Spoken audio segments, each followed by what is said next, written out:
ప్రసవ సమయంలో ఆడవాళ్లు ఎందుకు అంత బాధపరిస్తారో మీకు తెలుసా?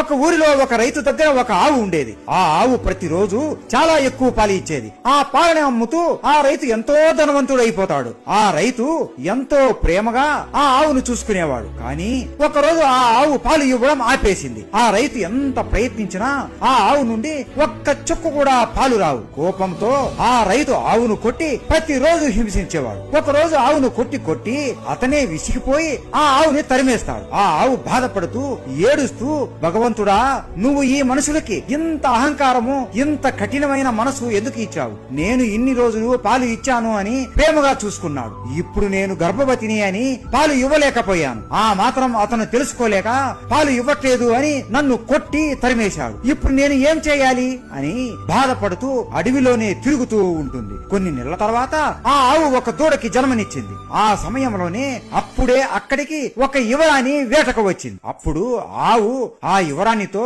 అమ్మా, నా బిడ్డను నా వీపు మీద పెట్టు, ఇక్కడ నుండి నేను వేరే చోటికి తీసుకుని వెళ్ళాలి అని అడుగుతుంది. ఆ యువరాణి ఆవుని హీనంగా చూస్తూ, ఛీ ఛీ, నీ బిడ్డ చూడడానికి దరిద్రంగా చండాలంగా ఉంది. నేను దానిని పట్టుకుని నీ వీపు మీద పెట్టాలా?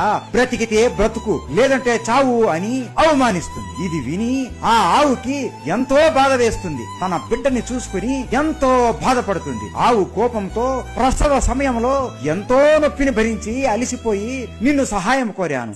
నన్ను, నా బిడ్డను నువ్వు అవమానించావు. నీకు అస్సలు ఈ నొప్పి విలువ తెలియదు కదా.